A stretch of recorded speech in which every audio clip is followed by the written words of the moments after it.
Hey everybody, if you want to know about licensing and publishing and everything in between, check out the webinar I'm teaching this Wednesday, 7 o'clock Eastern Time. Go to theproducersperspective.com for all the info. I want to be a producer with a hit show on Broadway. I want to be a producer. Hello everybody, Ken Davenport here. You're listening to the Producer's Perspective podcast. Today we have someone very special, a woman on the show who makes Broadway dreams come true for so many people out there. One of the most important and influential casting directors on Broadway today, Tara Rubin. Welcome, Tara. Thank you. Tara Rubin Casting has been casting Broadway shows since 2001. Check out their website for more details on the history. They've cast some of Broadway's biggest hits, including in the past few seasons alone, Les Mis, Aladdin, Cats, School of Rock, Jersey Boys, Billy Elliot, and this season's upcoming Dear Evan Hansen, A Bronx Tale, and Miss Saigon. So, Tara, why don't we start with, how did you get into the casting game? Where did this all start for you? I worked for a producer named Lester Osterman, who you probably are one of the only people who know who he was. Sort of. He was a producer and a theater owner and quite a character. I worked for him for a little under a year. At the time I was working for him, he was working out of his apartment on East 54th Street, and he had the rights to a play by Emily Mann called Execution of Justice. And it was a brilliant play. She was the director, and it was about the trial of Dan White, the man who shot Harvey Milk. This was in 1985 or 6. And so I'm quite proud of the work that we did on that, because it was like Mr. Osterman, me, this crazy general manager who had worked for him, for years and years and years, in a living room on East 54th Street. And Mr. Osterman had owned the Brooklyn Dodgers for a while. He was the Bond clothing heir. He had produced Lillian Hellman's Candide. I mean, he owned the Morosco Theater. He had done just a million things in his life. And so he was so colorful. And he would walk past my desk, take my hand, dance me around for a second. I'd sit back down and I'd go back to work at his electric typewriter, And I learned a lot from him. And because I had just kind of started in the theater, prior to that, I had written advertising copy and I had edited some radio commercials at Arista Records, and I had been a copy editor for Fawcett Books, and I had done a lot of other things. And so since I was sort of the classic girl Friday, if the advertising copy came over and he didn't like it, I would rewrite it and say, well, what do you think about this? So it was really probably one of the most exciting years of my life working with him. And our casting directors were these two guys named Jeffrey Johnson and Ginny Lynn. And so when the show closed and Mr. Osterman moved up to Fairfield, Connecticut, and he was, I think, 70 at that time, I went to work for them, and I stayed there for 15 years. As a long-winded background, but sorry. So this Osterman character, he intrigues me. What was the most important thing you took away from your time with him? Any big lessons you learned? I'm obsessed with the ideas of mentors. Yeah. Well, he respected everybody's voice. And so if a potential investor came over and he was a 22-year-old who had never really, raised any money before, he'd sit down and give him his whole pitch and treat him the way he did all the other investors who, were currently investing on Broadway. He listened to me. If he'd asked me to do things and I wouldn't think I would be able to do them, but I could. And he ran things on a shoestring, he could stretch. They would always go to lunch. 11 o'clock, they went to lunch, and they would say, "You're not going to lunch?" And I'd say, "No, I have a lot of work to do." I'd have a can of V8 or something on my desk. And he'd say, "Get a proper lunch." He was just such an old-fashioned gentleman. He was a really interesting man, and I have a lot of love and affection for him. So what drew you to the casting process? What excited you about it? Well, it was something I could do. I had a background in theater. I had studied dramatic literature, and I had studied theater academically, and I had also gone to acting school for 2 years. So I had a good background to be in casting. I understood I understood the vocabulary of talking to actors and talking to directors, and I could read plays well because I was an English major. So I read a lot, I wrote a lot, I loved both of those things. So I think I did have, thinking back, a good background for it. What I didn't have was a musical background. I don't read music, and I had never really been the person, except for the Sondheim cast recordings, I had never really been the person who sat in my dorm room listening to cast recordings. I was listening to Bob Dylan and the Rolling Stones, So that was what I had to learn very quickly. And it's not something you can learn quickly. The history of the musical theater and how to cast a musical and what a musical theater performer should, bring to a project. So that was I would say my first 5 years was really concentrating on understanding, how a musical was put together. So you work at Johnson Liff for 15 years. 15 years. It was the big powerhouse agency of that time. I remember sending my picture and resume off to them so many times, and I'm sure it went in the garbage can. And then you jump out on your own in 2001. Was that scary for you, going out on your own and hanging your own shingle? It was scary, but I knew it was the right time. 15 years is a long time to make up your mind whether or not you're going to go into business. And I hadn't even really been thinking about it. I started to think about it. I had a very sentimental attachment to Vinny and Jeff, but I needed to earn more money. And I was, I was 40, in my 40s. And so it was, time to start, what am I going to do with Act 2 if I don't start now, So it was actually easy to make the decision because I waited so long to do it, and I knew the time was right. And I knew I had to. So tell me how the casting process has changed since your days at Johnson Liff and now. What's the biggest changes you've seen in the process? The internet and having everything done through breakdown services. And I was just talking about this earlier today when I was the casting assistant, when we had I knew that Trevor Nunn and Sean Caird were coming to town for Les Mis auditions.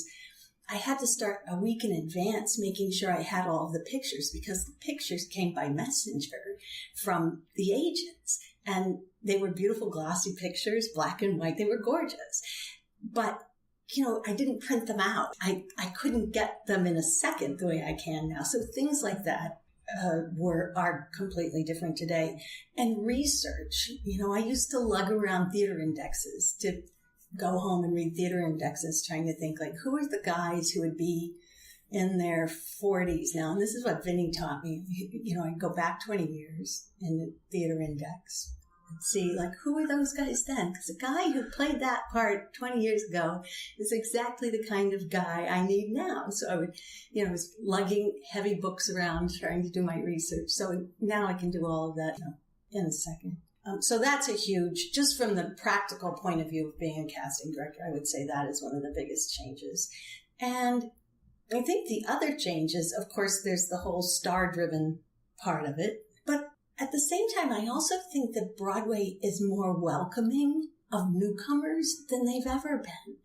I mean, look at your Spring Awakening last year. That company was, except for Krista, that company was, and maybe Andy, that company was largely unknown, and they were embraced, and they were embraced individually and as a company. And, I think that there's a lot of emphasis on star casting, and I understand why. But I also think there's an openness to, we opened School of Rock with Alex Brightman in the leading role, and he's brilliant, and it didn't even seem risky or like we were taking a big chance because he was so good. Is there anything about the process from yesteryear that you miss? Anything that hasn't gotten there that you think we've lost? I liked it I would say I miss having more time. Everything needs to be done in an instant. Get me a list, get me 5 people, set up an audition for tomorrow. It's possible to do it because, everything can fly out in a second. But I miss someone sending us a script and we'd all read it. And then Vinny and Jeff and I would sit in the conference room and director and producer would come by and we would talk about the play and what the plans were. And, you get to know the director a little bit. And sometimes, we meet the director for the first time, the first day of casting. You've probably had a conversation and we've communicated, certainly. And then a week later, we would probably meet again because we'd all been thinking about it. And we'd all made lists and put the lists together. And so there was time for reflection and consideration that I miss sometimes. Has the relationship with agents changed over the years? Because you deal primarily with an actor's agent when you're getting that appointment and even letting them know that they got the job. Has that changed in the last 20 years? Yes. In what way? They have a more aggressive role in the process. They decide who, they'll say, well, he's not coming into audition twice. He's going straight to the callbacks. And I don't understand why this person isn't getting an offer. And there's a much more active, and I say aggressive, and I do think it is aggressive, but I don't mean aggressive in a pejorative way necessarily. I actually am using the word rather objectively, but yeah, I guess they have more power than they used to. And so I think the agents who, everybody has an agent, and actors who don't need managers have managers. Everybody has an agent and a manager. And so, if we're auditioning someone in the early stages of his career, the agent and the manager understandably want us to treat that person as if he has more seniority in the field than he really does. And so there's a tremendous amount of, talking to the agent, then talking to the manager. And in the old days, I would have phoned out that appointment. It would have been taken or not, and that would have been the end of it, But I think those are two things. That there are a lot of people who are very early career who were being asked to treat as if they are a little more established than they actually are, I think, sometimes. And it's just, I love actors, so that part of it is okay. It's just time consuming. So talk to me about this, what I call the dreaded offer only.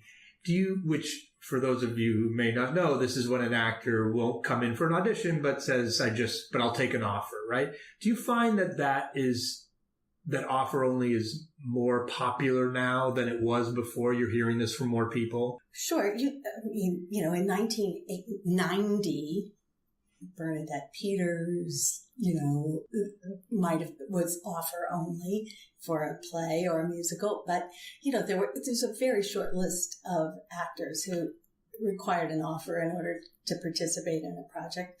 And now it seems as if as soon as an actor has any measure of success or acclaim or praise, the sense that person is at the very top of things is accelerated, shall we say. So, one success and the person is offer only or offer only for regional theater. Even when and you just I have to stop and say, did you read this? It's Sarah Rule's play,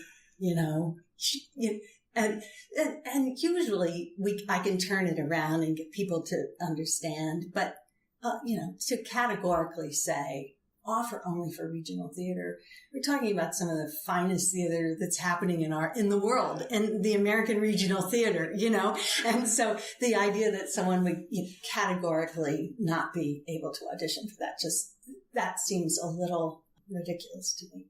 Talk about the audition process itself. So what do you look for when someone walks in the room for that first time? What are you looking for or hoping for? Well, I always say, each project is different. So you're looking for different types of people for each project.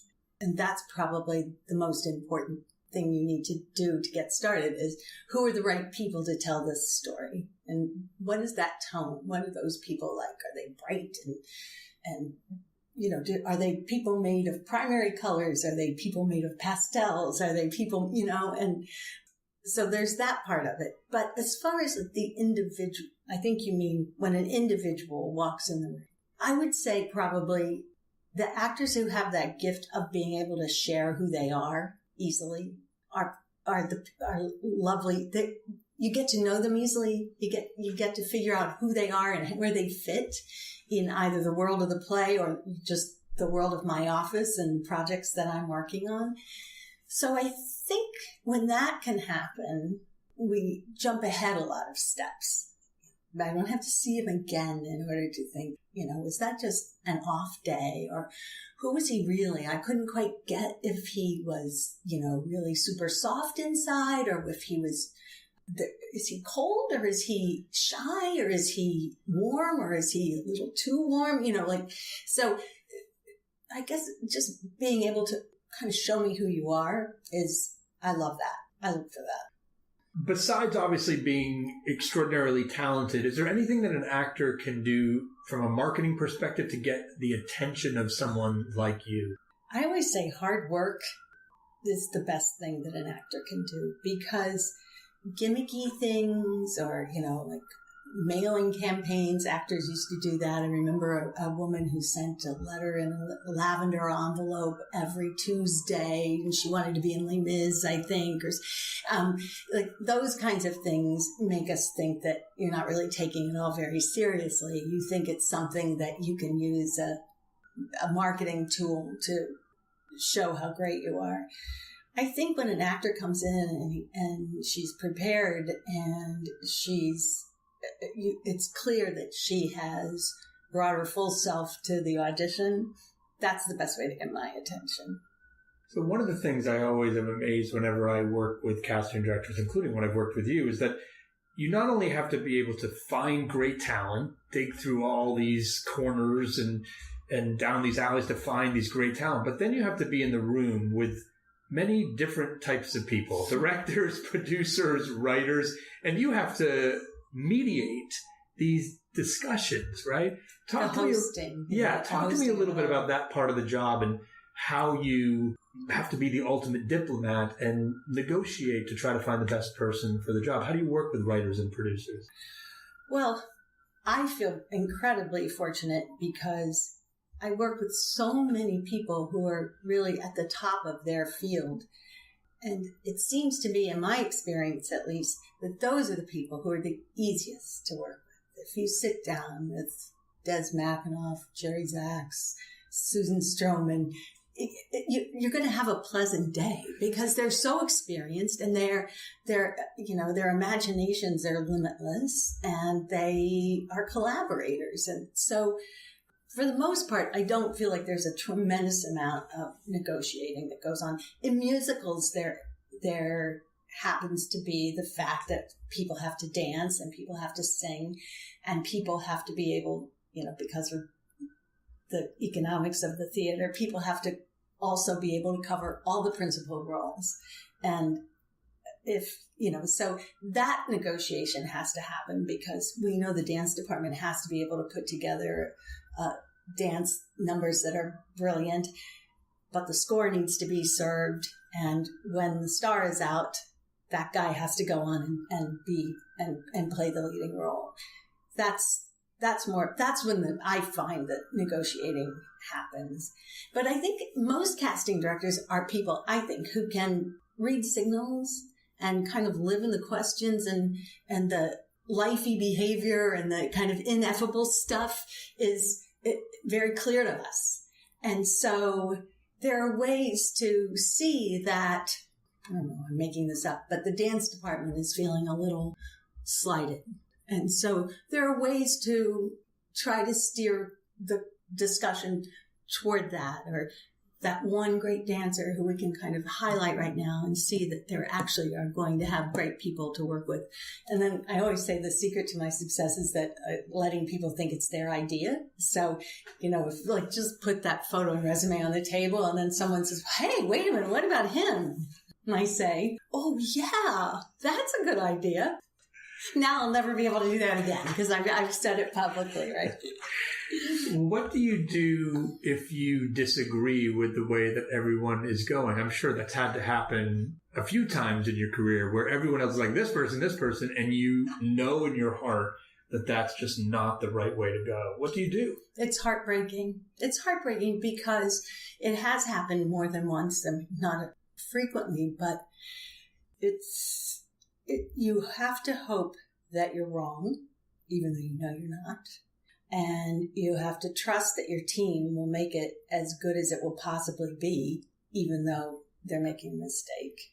And kind of let it go. Hope that it runs long enough that maybe the person that you know is the right guy gets his opportunity to do it. And, it's like in drama school, I remember a teacher who said, when a director gives you a note, always say thank you and take that note and do it to your best ability.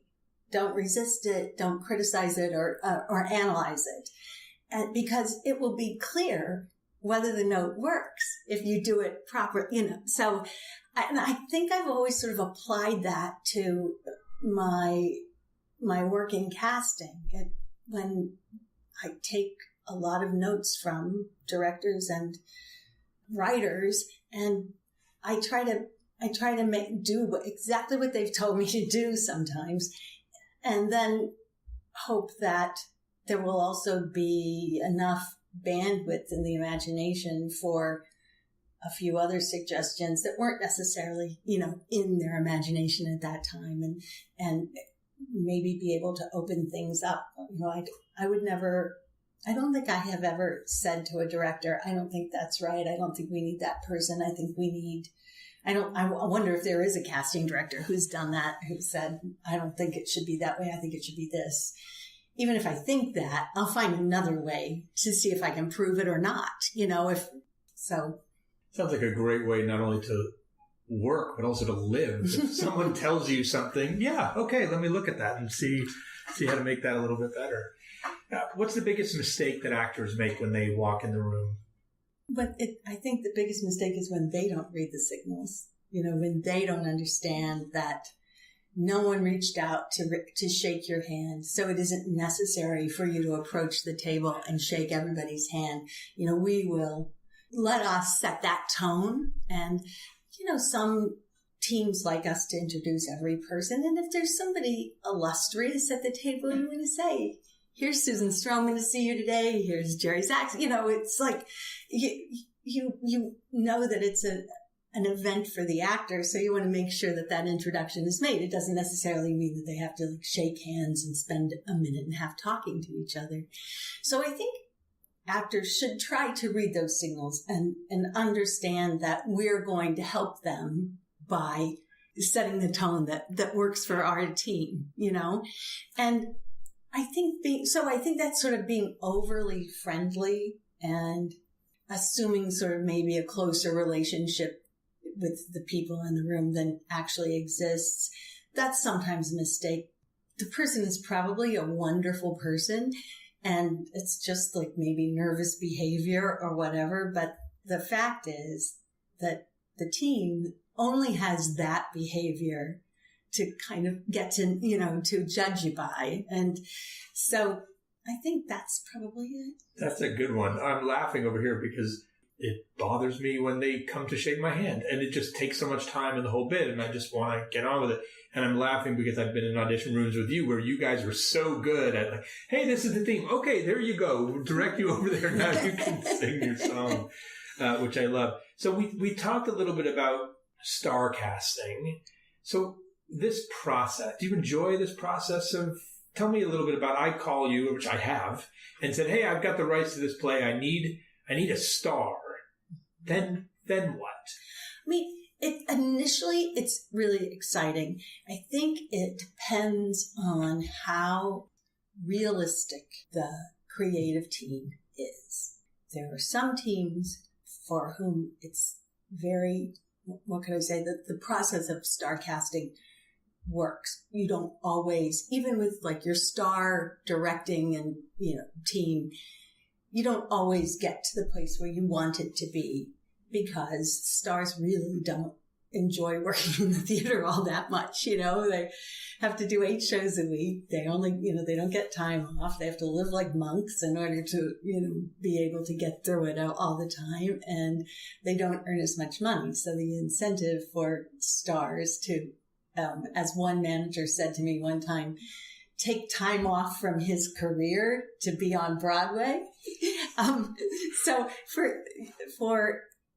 we always have to, I just always hope when a team comes to me and says that we need to attach a star, that they understand that all of that is a given, that stars like to work with directors who they feel they'll be in good hands and directors who have a lot of accolades. And so they feel, they feel like if I'm going to do theater, I want to do it with someone who is at the top of the field.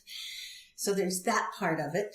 And also the names have to be realistic for that we're going for what it is. I can't tell you how many times people have said, do you think we can get, I don't know, like Hugh Jackman's name comes up a lot in casting conversations. And it's kind of hard to deter people from, I think that's the hardest part for me, is when there's not a sense of realism of how this is really going to work. And also, I think sometimes people think that if you just, we'll do it when we get the right star. Well, I find that when it's that nebulous, you don't make much progress, because you just keep in this kind of this loop of, well, yeah, he's available. Yeah, he might do it. And you never really make the kind of progress that you want to make if you're saying it's next year. It's, it's January 10th. It's for 6 months. And of course they want to know that you already have a theater and the financing is there. So there are just so many layers to it. I kind of enjoy it on some levels, as long as there's a sense of realism about where we might end up and how we're going to get there. Do you think casting directors should get Tony Awards? I do. All right, here's your pitch. Here's your chance. Lobby for it. I let Bernie lobby for it. It's your turn now. Here's the thing. Why? Because casting directors design the cast. We have Tony Awards for all the other designers. And the casting director collaborates with the creative team in the same way.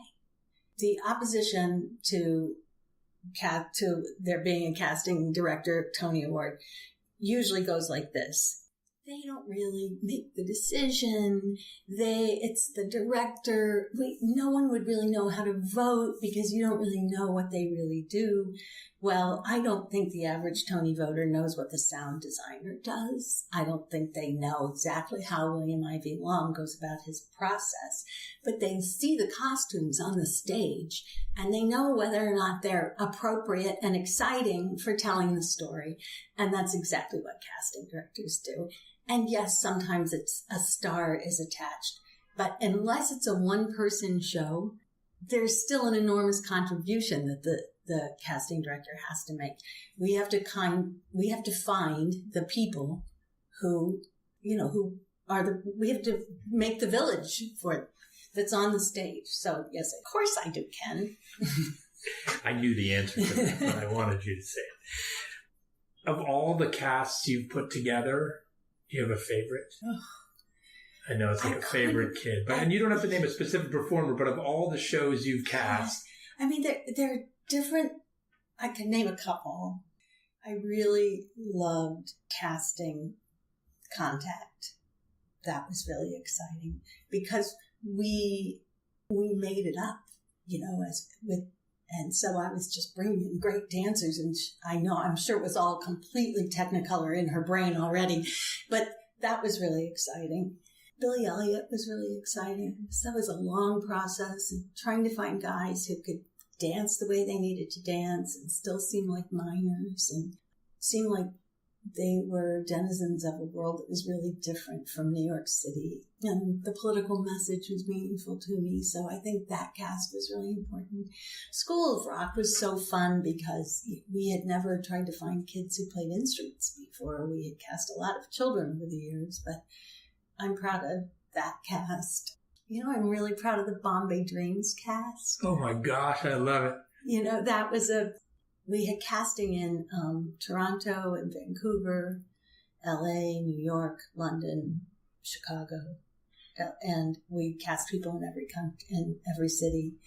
And I was proud of that cast. I thought they were really good, and I thought that I never felt like they got the attention they deserved, Being half Indian, my roots were very proud of that production and all my people up there on the stage. So you've been working on Broadway for several decades now. How do you think Broadway is doing today versus when you got into the biz? Oh, I think it's so healthy.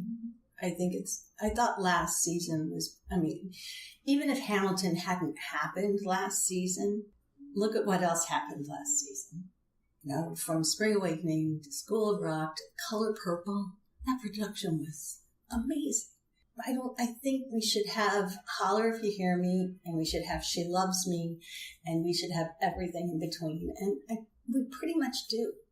Are you finding that the diversity in casting issue is getting better on Broadway? Are more people coming to you more open to different pastel colors, as you said, on stage than before? Are we making progress? I think we're making progress. I think that these are critical years because we have to make sure that the last year was not anomalous and that we continue. So I feel like the time is now to kind of catch up to where television and film are, and particularly television is way ahead of the theater in terms of diversity. And just looking at, the old-fashioned colorblind casting they're just so much further ahead than we are. So, but I'm proud of the strides that have been made. Anything we can do? Anything you think the industry can do to just have wider eyes when we look at this stuff? It really needs to come. Producers taking a firm or, taking a strong position that there must be diversity in the cast is critical, because it's hard for the casting director to make the point with the creative team because they're creating it. But if the boss says, sorry, we're not doing it, unless we have, even if it's just simply that, we're not doing it, unless some of these characters reflect what really is happening in our world today. So I think that you could take that role. You can insist upon it. Okay, my last question, which is my genie question, which is perfect for you because you cast the genie. So I want you to imagine that the genie comes to you and says, I want to thank you for giving me a job. And also, thank you for your tremendous dedication to the theater and all the work that you've done. And I'm going to grant you one wish because of all your hard work. What's the one thing that drives you nuts about Broadway? It gets you mad, and you're such a sweet, lovely person and so nice to work with and also just chat with. What makes you angry? Pounding the tables because you're so upset that you would ask that this genie wish away? The lack of opportunity for women and people of color. The fact that, a lot of the institutional theaters still aren't hiring women to be directors and still aren't producing plays that are written by women. And the broad mosaic of our world is just, that we have to push it forward so much. And that I think that would be the thing. If we didn't have to push it forward and it already existed, I think I would be happy about that. Me too. I want to thank you so much for joining us here today. Thanks to all of you for listening. You're listening to the Producer's Perspective podcast. We will see you next time. Don't forget, this Wednesday, 7 o'clock Eastern Time, everything you wanted to know about licensing, but were afraid or not afraid to ask. This Wednesday, 7 o'clock. See you there.